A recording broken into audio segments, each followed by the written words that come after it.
All right, let's get into a couple of other things. Back with part 3 here.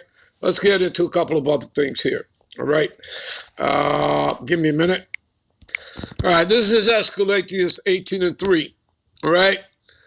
Who governeth the world with the palm of his hand? And all things, I repeat, all things obey his will. Didn't we read Proverbs 16:4? The Lord maketh all things unto himself, right? Even the wicked for the day of evil, okay? And the wicked is talking about Esau, Edom, all right? Which is thy sword. We read in, we read in Psalms 17:13, right? Arise, O Lord Yahweh, disappoint him and cast him down to deliver my soul from the wicked, which is thy sword. See that? And that's talking about Esau. See, he portrays the left-hand side of the sword. Again, he is the devil and Satan here on the earth, the human counterpart to the spiritual entity Satan, who again is an angel, a morning star, who is a servant, an employee of the Lord, who sits on the left-hand side of the Most High, while Yahushua, the Mashiach, who the world ignorantly calls their sweet Jesus, sits on the right-hand side. What is that, people? A balance. Didn't I already take you to Proverbs 11:1? That an unjust weight is an abomination to the Lord, but a just weight is his delight. Do you people get it? Are you seeing it? Do you understand balance of good and evil? Okay? All right? So, here's the sword of the Lord. Genesis 27:40. And by thy sword shalt thou live. That's Esau's blessing. Right? What else? Revelations, right? Revelations 6:4. And there went out another horse that was red. Red, that's what Edom means. Edom means red. Because, he's red. Because his blood shows through his luminous pale skin. You understand that? So what is that? That's an allegory. You understand? Like in the garden, the serpent. It's an allegory for one of the sons of the wicked. It's not a talking snake. It's an allegory. It's symbolism. That's what allegories mean. Like when we read, when you understand that the earth was given into the hands of the wicked. Well, it was given into Esau's hands by default because we broke the laws, statutes, and commandments. We broke the covenant. That's why the earth was given into the hands of the wicked in the first place. You understand that? Okay? It was by default. All right? The earth was created for the Israelites, for our sakes. Okay? It'll tell you that in 2 Ezra 6, 54 to 56. Okay? The other nations were simply created to serve us. You understand that? But again, we went off. The earth was given into the hands of the wicked. But as, again, he is the director, he's the producer, he's the writer, he's the potter, we're the clay. This is his movie. These are his scriptures, all right, that we have here, all right? The Holy Scriptures, that is the script of the Lord's movie, all right? And we know who wins. So basically you have a story of the rise and the fall of the Israelites and them rising again at the end, getting the victory through our head Israelite, Yahushua the Mashiach, who died for his people. And without him doing that, we wouldn't even have this truth and this understanding. You understand, people? All right? So again, you people have to get into the etymology of words, okay? Whether in the Greek, the Hebrew, the Latin, you have to go into the blue letter, all right? And as a matter of fact, we're going to do something here, all right? Give you an example of that and to understand something, all right? Let's do that. Let's go over to Peter, 2 Peter 1:10. All right, we're going to show you people something and give you some understanding here. All right, to show you, like Elder Gabar said, not everyone has understanding. All right, that this Captain Tazarayach is basically, you know, a novice.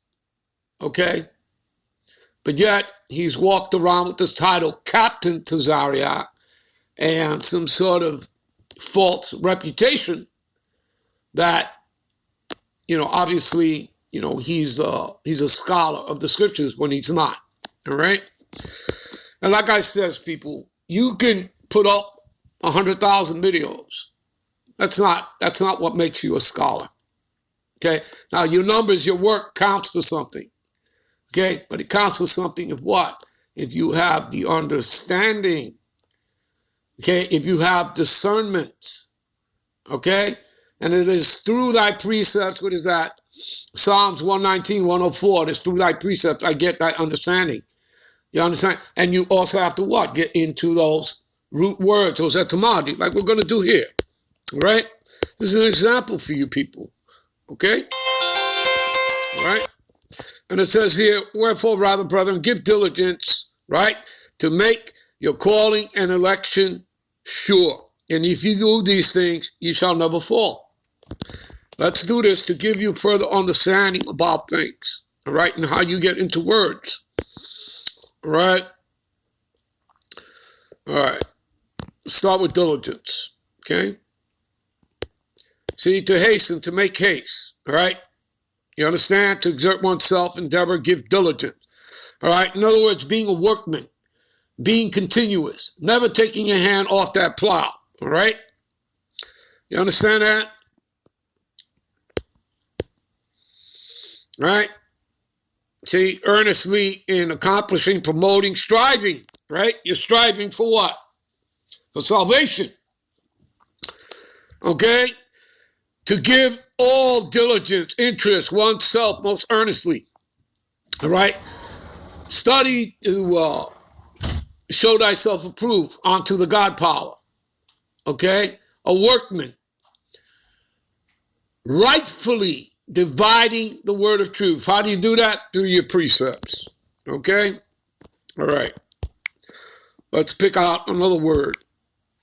All right? Your calling. Okay? Gets into the word invite, invitation. See? A calling, to call, invitation. See? To the feast. A divine invitation to embrace the salvation of the God power. You all see that? You all understand that? Now, would you know that from the word calling? No, you wouldn't have known that. Okay? This is why you have to get into the words, people. All right? Let's go to the other word. You all need to check this out. Okay? All right? This is election. Strong's G 1589, eklage. Let's go into it. The act of picking out and choosing. Again, St. John's 15:16. Ye have not chosen me, but I have chosen you, right?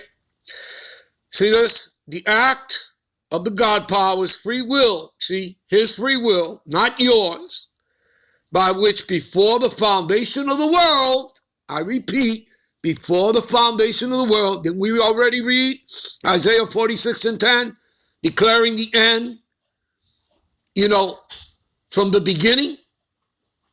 the beginning of the foundation of the world? Yes, we read that, where the Lord envisioned everything. Your lives are predestined. You understand that, people? Do you get it? Okay? So, which before the foundation of the world, he decreed. You see that? He decreed. He ordained. Okay? He sanctified. All right? His blessings to certain persons. And it's among Israel. This is not among the 18 nations. This is among Israel, among the Negro, Latinos, and Native Americans that make up 12 tribes. You'll all see that in a minute. All right? That is for Israel only. The decree made from choice by which he determined to bless certain persons. You see, not all of Israel. That's why 2/3 of Israelites are blinded from this truth. You understand that? And are to be cut off and die on this side. Yes, they'll get the kingdom. They'll come back as the children of the elect. That's how they'll be brought back. Remember, it's their bodies that die. Their spirits are eternal. Okay? We've all been on this earth many times before. Regeneration, reincarnation is biblical. All right? The falsehood of Christianity just doesn't teach it. And you certainly don't learn that in theological seminary school either. All right? So a thing or person chosen. Again, St. John's 15:16, right? You have not chosen me, but I have chosen you. See? Persons. Of persons, God's elect. You see that? We're going to scroll up and we're going to click on root word etymology. Now watch this. Now it gets more deep, more understanding for you. See, to pick out, choose for oneself. Choosing one out of many. Is it not written, many are called, few are chosen? Yes, it is. See, i.e., Yahushua choosing his disciples, right? Of the God power, choosing whom he judged fit to receive his favors and separate from the rest of mankind. That would not be Captain Tazarayach. He would not be one of them. Okay? To separate from the rest of mankind, to be particularly of his own, and to be attended continually by his gracious oversight. Again, the Lord has to be supping with you. Revelation 3:20. Okay? And again, being diligent. If you're not diligent, Revelation 3:16 will tell you he will spew you out of his mouth. Whether you're lukewarm or cold, he's going to spew you out of his mouth. Because the Lord ain't having it. Because you're supposed to be on fire for this truth. All right? And you see what it says here? I.e., the Israelites. Does it say there multi-nations? Does it say there Edomites, Anamites, Moabites, Ishmaelites? No. Israelites. Like, who were the ones that were called Christian coming out of the temple of Antioch, which you read in Acts 11:26? Yeah, the disciples of Yahushua. The southern kingdom. They were called Christians. You see that? Do you understand, people? Do you get it? So these people have walked around self-imposing titles like Christian, like Pope, like Bishop, Cardinal, Minister, Pastor. And these people aren't Christian. They're not Israelites. You get it? You understand? All right?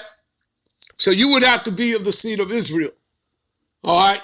To be of the elect. All right? Of the Godfather choosing Christians, as whom he set to apart from irreligious multitude, dear unto himself. All right? And he has rendered through the faith of Yahushua the Mashiach, citizens of the Messianic kingdom. All right? There you go. So that the ground of choice lies with Yahushua and his merits only. Yeah. Again, ultimately, you are saved by your faith, but ultimately by the grace of the Lord, by his mercies. All right, we're going to end this here. We'll be right back with part 4. Shalom.